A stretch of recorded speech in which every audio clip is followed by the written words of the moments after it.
for his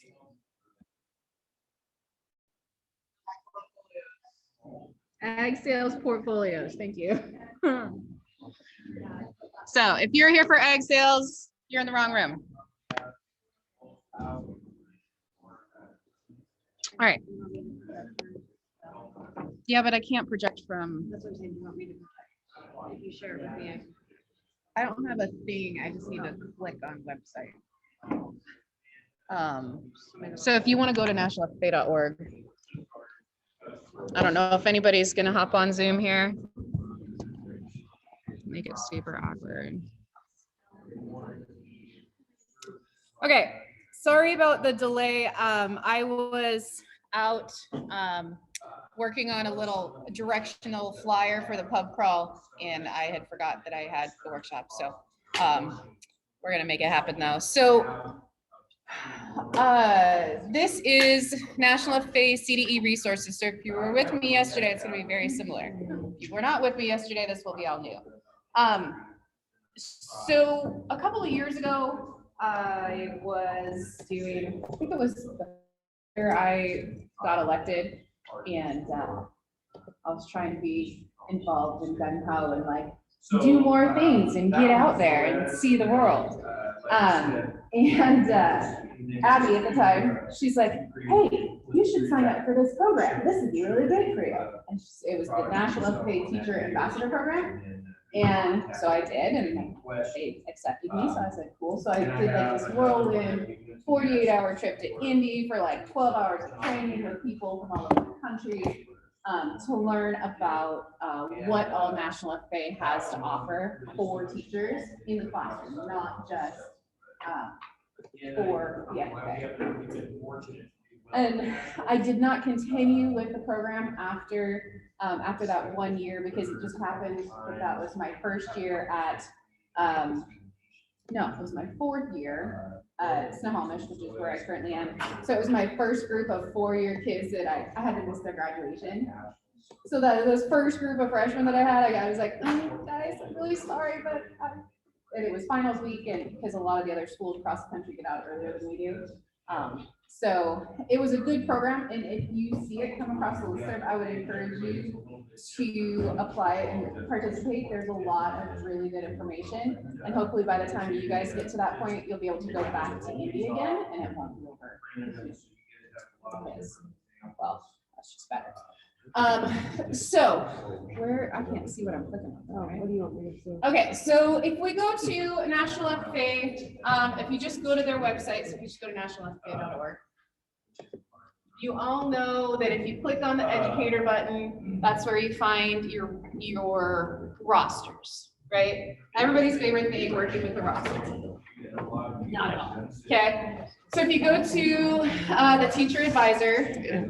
Just a sec, sorry, trying to make it to your own screen too. Well, nobody's on there, but just in case. You have lots of different things here. You've got convention registration, manage my profile, manage roster, we know those. What I want to focus on here is these educator resources. So if you click there for me here, they put together some quick sheets for virtual learning, which I really appreciated. There's some good stuff there, so I don't need you to click on it, but they've established a table of contents document, and if you click on it, it's like a 12 or 15 page PDF with, actually, yeah, when you click on that one for me. And it opens everything in box, and you gotta go back and forth and download. Here, just click on this page for me. So the way this page is laid out, it's page after page after page of something like this. So it's got the Ag Ed Academy, the picture of what it looks like, what it is. There's a good description there of what. It's like I can't touch it like my smartboard at school or something. What it is, online learning modules that educators can use to learn about FFA, and then the link to the lesson. So they have a lot of pre-made canned stuff that is actually pretty useful, and a lot of it is super sub-plan friendly. Bailey, will you click on the Ag Explorer for me? If you, over here. If you haven't had a chance to explore the Ag Explorer in your classroom with your kids, this is a really great resource when you're trying to look for SAE ideas. So my kids really struggle. They're like, I don't know what to do. I'm not a farmer. Can I grow cookies? Whatever.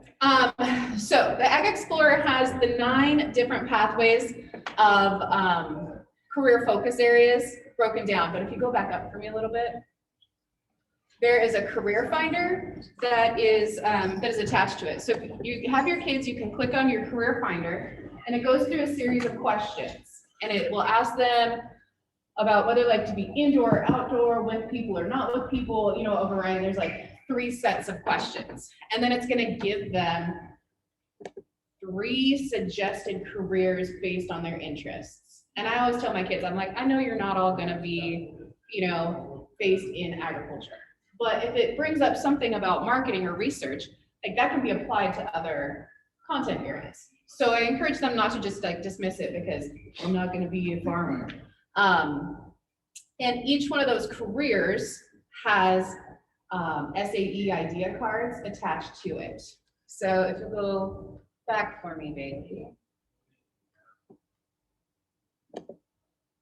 and click on just one of these boxes.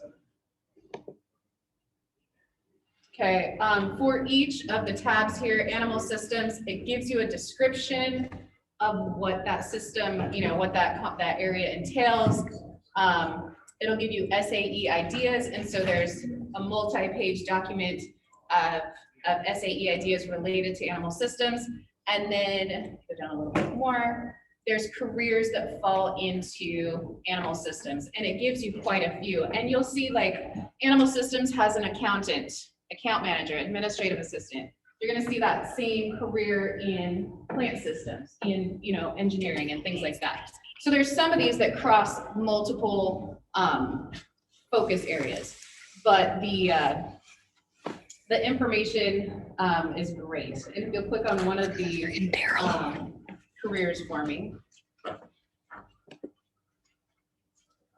there's under the educator resources on here, there's worksheets that go along with these. So then if that kid comes up with an animal caretaker, you can have them fill out the career profile, and they get all the information they need from this page. It's going to give them a description, it's going to give them a job market, it's going to give them a list of responsibilities, typical employers, it gives them professional organization suggestions and things like that. So it's pretty comprehensive.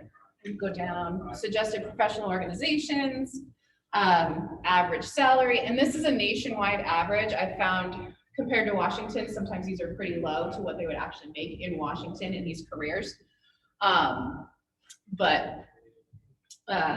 You know, recommended high school courses, education required, available jobs.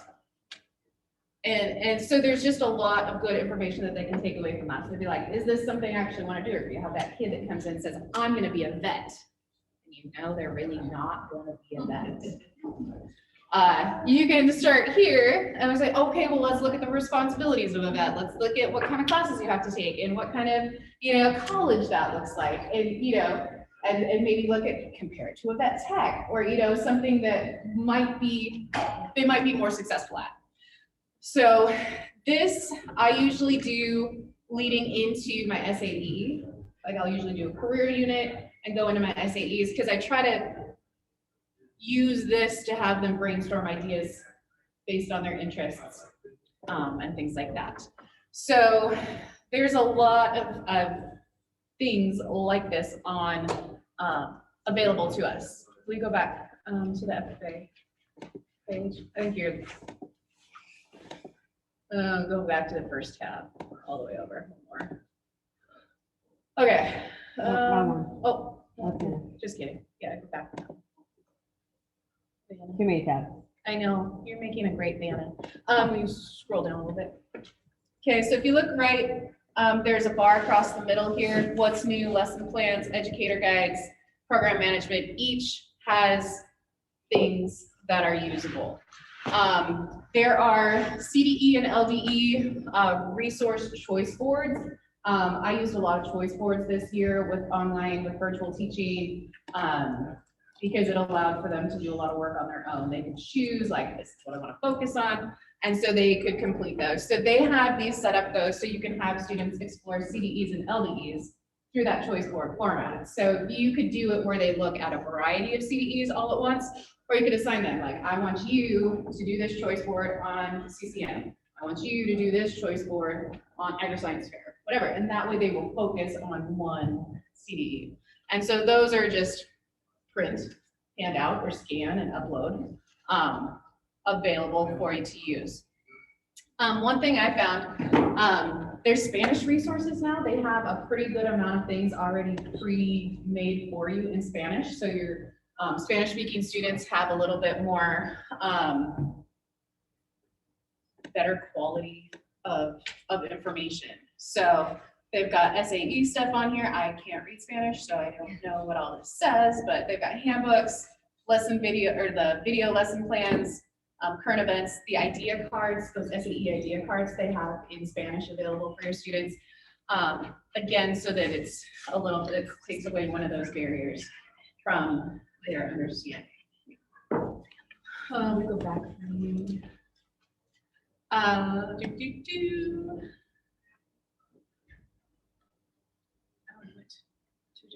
There is a search engine for the teacher resources. I will say it's not great.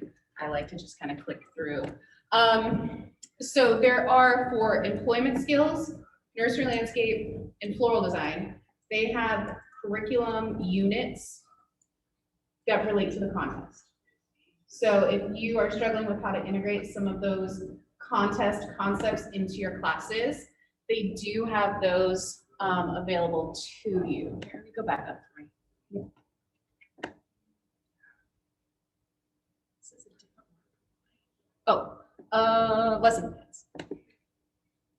So they have CDE and LDE classroom resources right here. And like I said, they've got five-ish unit laid out for you in a curriculum type style for you to use. If you go to educator guides, each one of these, they're similar, you know, in what they have, but different. The bell ringers here are really good if you like those entry tasks for your kids. They're good both online and in person. Gives me a few minutes to take attendance and check in with some of my kiddos sometimes. They are organized by content. So on the first page, there'll be hyperlinks, and they've got FFA related ones, ag science, animal science, horticulture, leadership, like inspirational quotes, ag business. They've got a little bit of everything there. And it's, you know, some of them are a multiple choice question. Some of them ask them to write and respond. Some of them are a little bit more involved. Program management. You've got these, this is where you're going to find your CDE and LDE resources for past national materials. So if you didn't know, they have archived at least 10 years worth of past tests, past practicums, past portfolios, and things like that for a lot of the contests. When I was working on AgCom a couple years ago with my kids, I was really stuck on a section, and I was able to go in here, pull up past, they usually have 3 from each year, 2 or 3, past AgCom portfolios. And so we could look and see how other schools address that, for, you know, part of the portfolio. So they have tests, practicums, keys, all those things under those CDE and LDE resources. Got a few more minutes. Sure, professional growth. These are things that are more geared towards our professional growth, not our kids, which is why it's under the educator tab. But anyway, the Ag Ed Academy, if you are new to our world of ag education, whether you came from a different area of education or are just joining us, and it's a lot. The Ag Ed Academy is a kind of a series of videos and workshops to help explain some of the things that we talk about that we just assume people know what we're talking about, and you know, they don't always. It's kind of like education, all the letters, and people just say them and think you know what they're talking about, and that's not always the case. So that is there. If you're a podcast video learner style person, there are owl chats. There are videos that share various things. Some are pathway related, some are more content related. So they're just things these are things that we can do for ourselves, I think, to help better understand all the other stuff. The National Teacher Ambassador for FFA, that's what I was talking about at the beginning. The link to that information is there. They usually put that stuff out in like February and let you know by March. And then the training is usually in June. So that is the quick version of resources that I have found from National FFA and been able to utilize. And like I said, there's a lot of stuff on here that's really easy, kind of plug and play, or could be for subplans. And so as you're looking at things, some of those trips, conventions, and all those things, this might be a good place to go to look for some resources that don't take a ton of effort and don't require your sub to know a lot, because the teacher instructions are usually pretty detailed. So there's like a lesson plan, and then there's the student worksheets. So I have had pretty good success with these, some of these things with my subs. So questions? I just talked really fast. That's what I do when I get nervous. I kind of like being in front of people, but then I sign up to do all these things. Any questions? Is there any other resources that people utilize that obviously don't have to come from National FFA, but things out there on the World Wide Web, on the interwebs that they utilize for like CDEs and LDEs and SAE would be useful to other people? If I have a microphone, I just can't shut you guys up. Okay. Tracy, can I Yeah. show one thing? Oh, for sure. Bailey, will you go to dashboard or no? Go to Explore FFA. Yes. And then CDE, career and leadership events. Second, yeah, right there. So if you're looking for what's happening in National Convention as far as CDEs and LDEs for this upcoming 94th convention, click where it says check status of 2021 CDEs and LDEs. And then that blue link there, the CD and LDE planning guide, that has all of the information. Not the right one I was looking for, unless they changed. But this has all the events, and if there's a virtual component or hybrid, how the qualifications are going to be for who gets to come to in-person. That's where you can find that all for convention. But like I said, I think they've had some issues because this is the old form that they were using. There was another form that has it laid out much better in a table format with each event. I can't either. Yeah, they moved it. Like I told you, I think they switched the login system, and it was down all weekend. I couldn't get logged in to do anything. So it looks like they've reverted back to a previous version of the website. My question I sent, well, I think I sent Liz an email, I don't CC you, but Dan Meyer during his presentation day, like the EGMEC one has not been updated since February 13th, 2020. Like over a year. On that other document that we were talking about? What's that? On the other document that you and I were just talking about? At teacher workroom, Oh, okay. like to get info, that's where they put it. Right. Like what the topic areas are and what. Yeah, I'm wondering if forestry's updated. I mean, it doesn't change year to year. Right. But I'm wondering like themes, like you have everybody else is updating. Why isn't like Mac and I That emailed the guy that's coordinating? Gotcha. You never get. I'll see if I can find the other document and we can drop it somewhere because it's more updated with what's happening at National Convention. All right. Well, hopefully I shared something with you that you'll be able to take away and use. And everything's online, right? That's all we do now is digital. So we have district meetings. Take a break, go to your district meeting. gonna try to start those here in a couple minutes, and then I'll see you back at lunch. Yeah, it's right here. I just asked myself. Tracy. Greg is. How you doing? Here, when you go for food, what do you do? I'm doing the lunch section. Food gardens? Oh, cool. One company twice, but I'm. So I have that one up, if he's talking about the lunch ones. Yeah, but they're not showing on the